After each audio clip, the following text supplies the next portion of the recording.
I watched a 600-pound school bell become the quiet punchline to my failure right above the bulletin board. Karen didn't just question my log. She cornered me with a sign this or stay the town's rumor. Then the official letter arrived, healthcare review, stamped in black, 30 days to fix 6 months or lose the bell. Let me take you back to the morning that notice froze on my clinic door.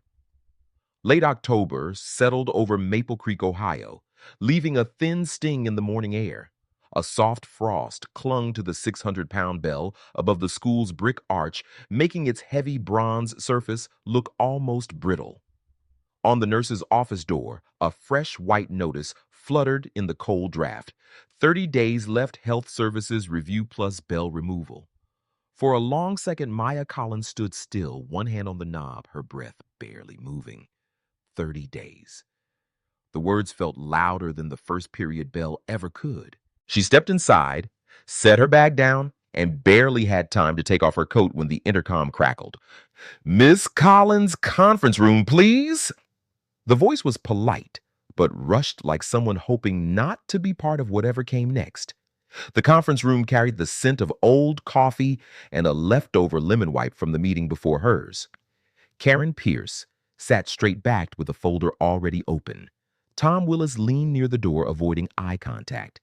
Mrs. Green sat in the corner, arms folded, lips pressed thin, clearly choosing to watch before speaking. Karen slid a document forward. "If you sign this acknowledgement," she said, tapping the bottom line, "we can keep things simple." The phrase hung in the air. Simple rarely meant fair. Maya's fingers drifted toward the silver ring on her hand, turning it once, twice, before she reached for the paper. Her voice came out steadier than she felt. I must have missed a line in the log. Let me recheck today." Tom shuffled, still avoiding her eyes. Mrs. Green murmured something under her breath, just loud enough to sting. Maya glanced toward the narrow window. Outside, the 600-pound bell sat layered in frost, its silence too heavy for the hour. A weight she suddenly felt mirrored in her chest. Karen exhaled, gathering the papers back into the folder. "Review begins today. You'll receive full instructions." Maya stepped back from the table, breath catching for a moment. The hallway outside looked colder than when she'd walked in, and the voice, soft, almost documentary, seemed to trail behind her as she left the room. If the board truly believed she'd failed the kids, what exactly would be left for her here? By late afternoon, the fluorescent light in the school's health office flickered with a soft, uneven hum. Maya refreshed her inbox again. The newest message from Tom sat at the top. "We'll review logs later. Busy today." Its brevity felt colder than the draft slipping under the door. On the bulletin board beside her desk, a bright orange flyer for the Thanksgiving assembly had been pinned at an angle. The line under it read, "Bell Ceremony, Pending Review." The word pending tugged at her like a loose thread. A sharp knock, followed by a wavering voice, broke the quiet. "Miss Collins, I feel dizzy." A seventh grader swayed in the doorway, cheeks flushed from running laps outside. "Come here, sweetheart," Maya said gently. She guided him to the cot, checked his pulse, and pressed a cool compress to his forehead. His breathing slowed. Maya kept her voice steady as she called his mother, explaining calmly, step by step, what she'd observed. When the boy whispered, "Am I in trouble?" she shook her head with a soft smile. "Not at all. You just pushed too hard today." Minutes later, walking him out to meet his mom, Maya stepped into the corridor and straight into Mrs. Green's whisper. After what happened, the woman murmured to another parent, "I'm not sure the bell should ring this year." Maya lowered her gaze and kept moving, though the words clung like dust on her coat. The sun had dipped low by the time she reached the courtyard. She paused beneath the old bell tower, tracing the rusted seam along its base with her eyes. The metal looked worn, almost bruised. A memory rose her guard medic station years ago, an older teammate telling her, "If you can't save the whole world, save one good thing." The phrase echoed now with unwelcome clarity. Near the parking lot, Len was loading boxes into his truck. He glanced up. Belle looks tired this year, he said, dusting his hands. Maya let out a thin, careful laugh. Maybe it won't be here next month. The wind shifted, carrying a hollow clang from a loose gate chain. Standing there, Maya felt a different weight settling in the weight of silence, unanswered emails, growing whispers, and the uneasy thought that her nameplate might be taken down as quietly as the bell itself. The porch was still blue with early morning cold when Eli stepped out, cupping a warm cocoa between both hands. Steam curled around his cheeks as he looked up at his mother. Mom, are they really taking your job? His small voice cut through the quiet. Maya pulled her cardigan tighter and sat beside him, the wooden step creaking softly. She touched the silver ring on her finger, turning it once as her breath lingered in the chilled air. The boy leaned closer, resting his shoulder against hers. Inside Maple Diner, the fluorescent open sign buzzed faintly. The warmth smelled of bacon and cinnamon. A waitress placed a slice of apple pie in front of Maya. On the house today, Han, she said with a kind smile before topping off Maya's coffee. Lynn slid into the seat across from her. His winter coat still held a trace of sawdust. I heard they might quiet the bell, he said, stirring his tea. Back in the day, some of us pitched in to keep it maintained. We meant it to ring long after we're gone. Maya let out a breath gaze, drifting to the diner window. Sometimes I use my own money for supplies, she admitted softly. Some parents, they already feel judged. I just didn't want them to worry. Lynn's eyes settled on her with a hint of old understanding.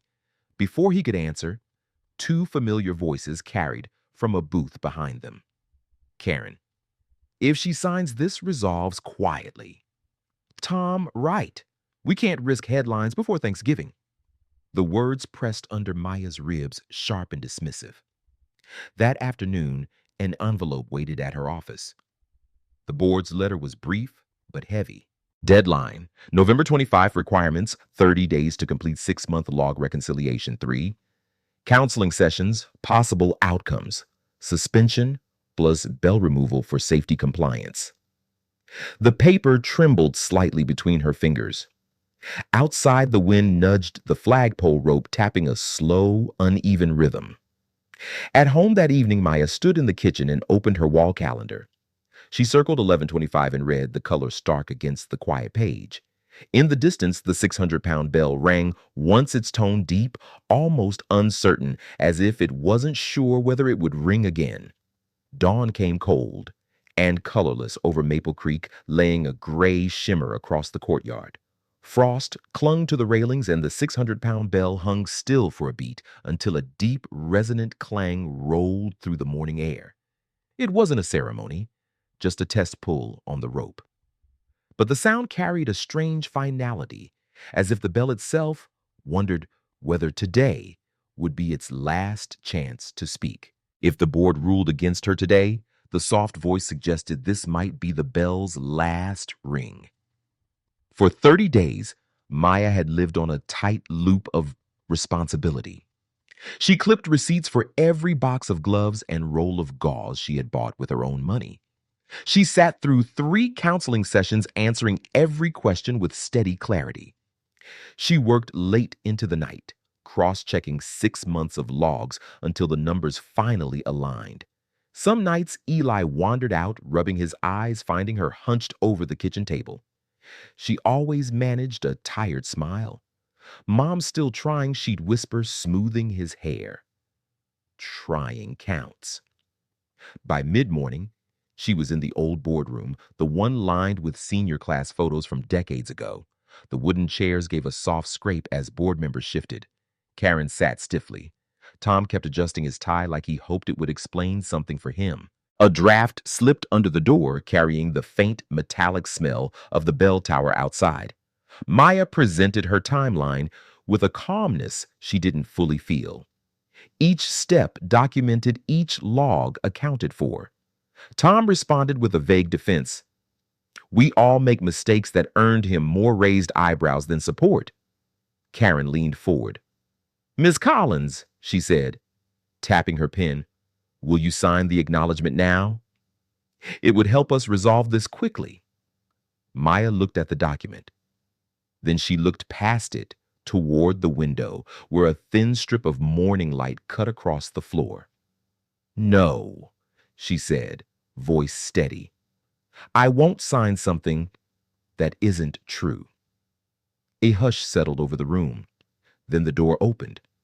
Len stepped inside, leaning on his cane breath, catching slightly from the cold. He nodded toward the board. "Sorry to interrupt," he said, voice rough but sure, "but I think you need the full story." His next words cracked the stillness. "She's the reason that bell still rings for your kids." He set a folded letter on the table, written by a student with asthma, whom Maya had once helped during a severe attack. As the board read, the room froze in a quiet, collective shift. Pages stopped rustling. Chairs stopped moving. Even Karen's pen stilled. The case for the first time tipped. The boardroom felt strangely lighter by the time Denise Brooks, the board chair, stood up. Papers rustled softly as she cleared her throat. A single sunbeam slipped across the old conference table, catching the edge of her glasses as she spoke. "Miss Collins will retain her position," Denise announced. "The bell will not be removed. And Tom," she paused, "glancing over the rims, you'll coordinate with health services to revise procedures immediately." The room exhaled in one long collective breath. Even the hallway outside seemed to brighten as Maya stepped through it, her shoulders settling for the first time in weeks. A faint hum from the heating vents drifted overhead, warm and steady.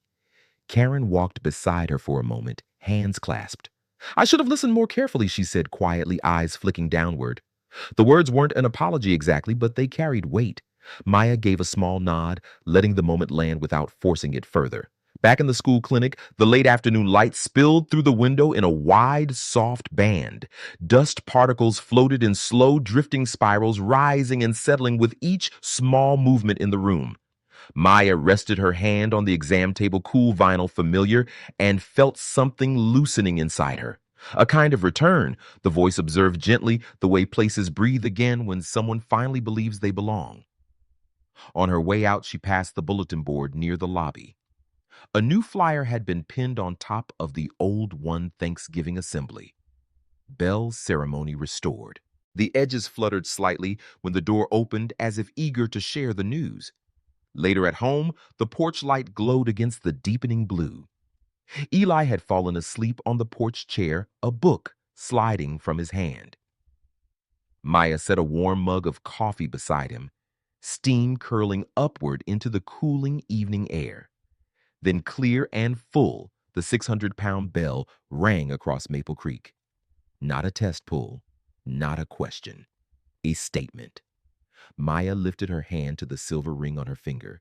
She turned it once, letting the last rays of daylight catch the engraving: "One good thing." Her teammate's old promise. The mission she had tried in every quiet way to keep alive. 30 days ago, the voice murmured they thought everything would stop. Instead, her silence did. And the bell kept ringing. The porch light glowed steady against the early winter air, and the silver ring rested warm in Maya's hand as the bell's low echo rolled across Maple Creek. She breathed in slowly, letting the quiet settle the way a long storm finally does.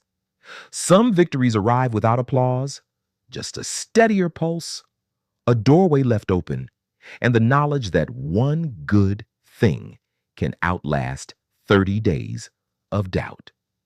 And somewhere between the weight she carried and the weight she released, a question lingered. What do we owe ourselves after surviving the hardest season? If this journey stirred something quiet in you, feel free to share your moment below and stay with us for more stories like this.